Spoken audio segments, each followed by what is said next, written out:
Ich wusste zwar, dass Wien schön ist, aber ich hätte niemals gedacht, wie beeindruckend diese Stadt wirklich sein würde. Egal in welche Richtung man läuft, überall entdeckt man neue Gebäude, Parks und kleine Details. In diesem Video nehme ich euch einfach mit auf einen entspannten Spaziergang durch Wien mit gutem Essen, bekannten Sehenswürdigkeiten und meinen ganz persönlichen Eindrücken. Da unser Hauptziel eigentlich Budapest war, ging es für uns von dort aus mit dem Zug nach Wien. Und das kann ich wirklich vielen empfehlen, diese beiden Städte in einer Reise zu verbinden. Die Fahrt dauert nur ungefähr 2,5 bis 3 Stunden und ist total entspannt.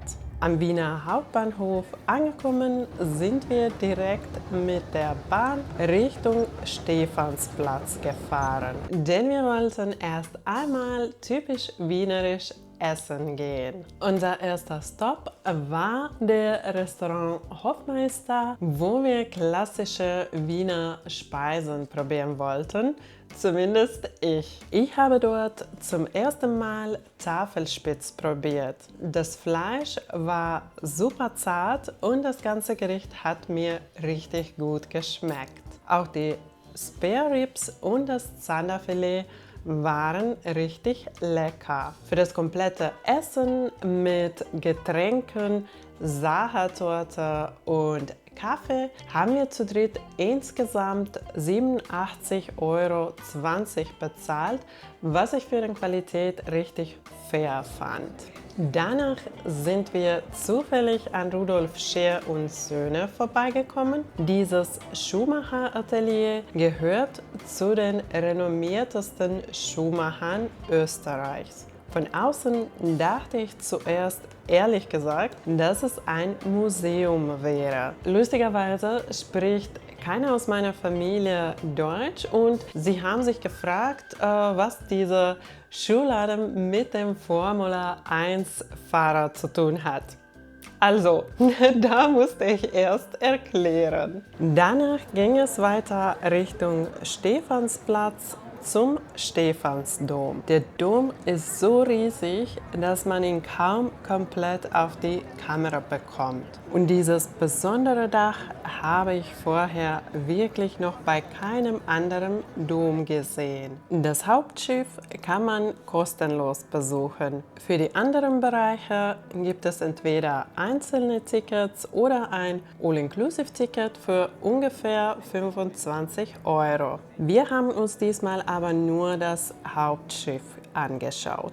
Im Stephansdom finden außerdem gelegentlich Konzerte statt. Und nachdem ich diese riesige Orgel gesehen habe, hätte ich dort wirklich gerne einmal ein Konzert erlebt. Also, falls euch sowas interessiert, lohnt es sich definitiv, vorher nach Veranstaltungen zu schauen. Wenn man sich von dort aus nach rechts dreht, entdeckt man direkt schon wieder ein wunderschönes Gebäude. Ich finde es wirklich toll, dass man solche Orte in Wien teilweise einfach betreten und anschauen darf. Da es gleichzeitig auch ein Geschäftsgebäude ist, sollte man natürlich Rücksicht nehmen und niemandem stören.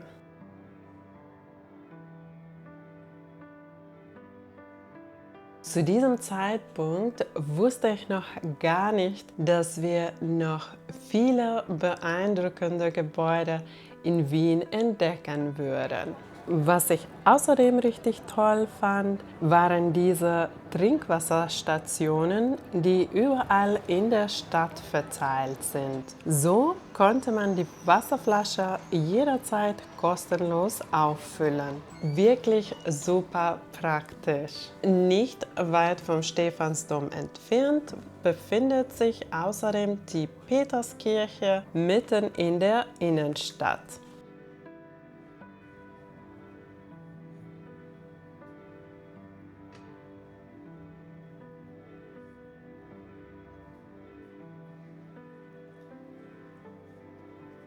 Danach sind wir einfach weiter durch die Stadt spaziert, über die Herrengasse Richtung Rathaus und Volksgarten. Dabei haben wir uns bewusst Zeit genommen, einfach die Architektur und die Atmosphäre der Stadt zu genießen. Ich liebe solche Architektur wirklich sehr und Wien hat mich damit komplett beeindruckt.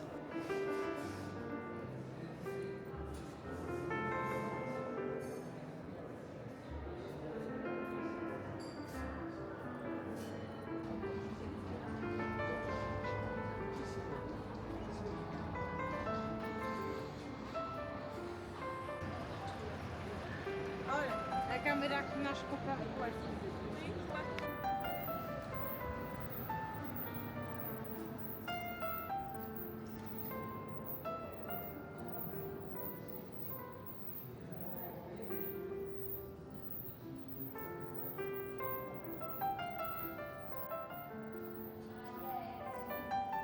Hier sieht man das Burgtheater Wien und direkt auf der anderen Straßenseite befindet sich das Rathaus. Leider liefen dort die Vorbereitungen für den Eurovision Song Contest mit Bühnenarbeiten und Absperrungen. Deshalb konnten wir den Bereich nicht wirklich besuchen. Trotzdem sah das Rathaus wunderschön aus und dort möchte ich bei meinem nächsten Wien-Besuch unbedingt hinein. Unser eigentliches Ziel war aber der Volksgarten mit seinen berühmten Rosen. Meine kleine Schwester hatte sich diesen Ort ausgesucht, allerdings waren wir Anfang Mai noch etwas zu früh dran und viele Rosen haben noch nicht geblüht. Trotzdem konnte man schon erahnen, wie unglaublich schön es dort aussehen muss, wenn alles blüht. Der Park ist riesig und es gibt unglaublich viele Sitzmöglichkeiten. Wirklich ein schöner Ort, um einfach mal kurz zu entspannen. Vom Volksgarten kommt man direkt weiter zum Heldenplatz. An diesem Tag wurde dort gerade ein Konzert vorbereitet und dadurch konnte man den Platz und die Neuburg leider nicht ganz in voller Pracht sehen. Beeindruckend war es trotzdem. Hier habe ich mir wirklich gedacht, wie viel gibt es eigentlich in Wien noch zu entdecken? Egal in welche Richtung man läuft, überall wartet schon wieder etwas Schönes. Wenn man von dort weiter nach rechts geht, kommt man zum Maria-Theresien-Platz. Der Platz liegt direkt an der Ringstraße und ist von beeindruckenden historischen Gebäuden umgeben. Darunter das Naturhistorische Museum, das Kunsthistorische Museum und das Museumsquartier. Ich hätte unglaublich gerne einige von diesen Orten besucht, aber leider hat diesmal dafür die Zeit nicht gereicht. Für den nächsten Besuch habe ich mir das aber definitiv vorgenommen. Von dort aus ging es weiter Richtung Burggarten, der nur etwa 5 bis 10 Minuten entfernt liegt. Das Wetter war an diesem Tag wirklich perfekt und viele Menschen haben die Sonne einfach in vollen Zügen genossen. Ich fand es richtig schön zu sehen, dass man sich an solchen Orten einfach hinsetzen und entspannen kann. Und damit ging unser erster Tag in Wien langsam zu Ende. Ich habe mich über jede einzelne Entdeckung gefreut und war gleichzeitig schon total gespannt auf den nächsten Tag. Unser zweiter Tag startete direkt mit einem echten Wiener Klassiker, Schnitzel bei Fiegelmüller. Das Restaurant gehört zu den bekanntesten traditionellen Lokalen in Wien und deshalb würde ich definitiv empfehlen, den Besuch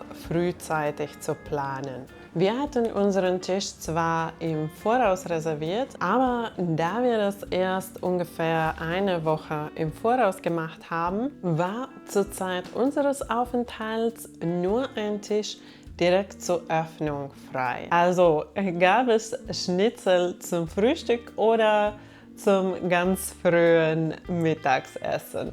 Als Tipp würde ich empfehlen, das Schnitzel mit gemischtem Salat zu bestellen. Die Portionen sind wirklich riesig und bei uns hat tatsächlich niemand sein Schnitzel komplett geschafft.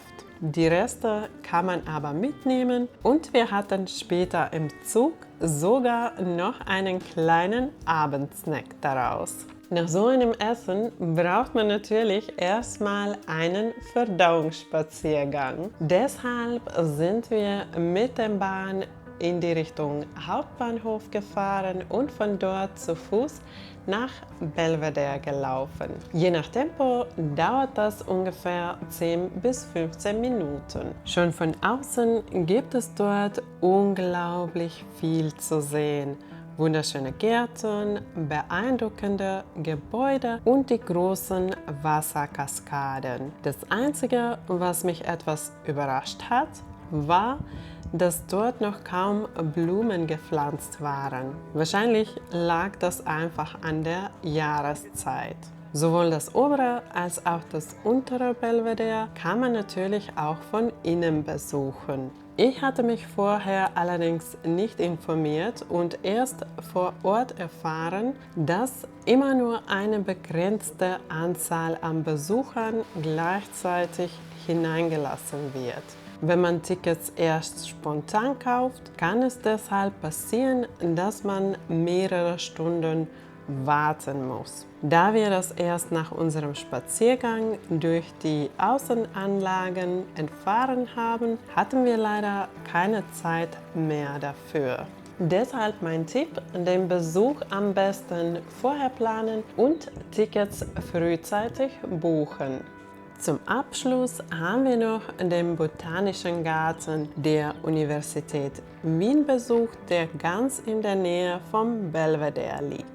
Dort konnte man nach dem ganzen Trubel der Stadt wirklich noch einmal richtig entspannen. Zum Schluss möchte ich mich noch bei meiner kleinen Schwester bedanken, die überhaupt erst die Idee hatte, von Budapest nach Wien zu fahren. Ich bin wirklich komplett begeistert von Wien und freue mich jetzt schon darauf, nochmal zurückzukommen. Ich hoffe natürlich, dass euch dieser kleine Spaziergang durch Wien gefallen hat und ihr die Stadt gemeinsam mit mir ein bisschen entdecken konntet. Und falls ihr Lust auf mehr bekommen habt, der Spaziergang durch Budapest kommt auch schon ganz bald. Danke, dass ihr mich auf diesem Spaziergang durchs Wien begleitet habt. Tschüss und bis zum nächsten Mal.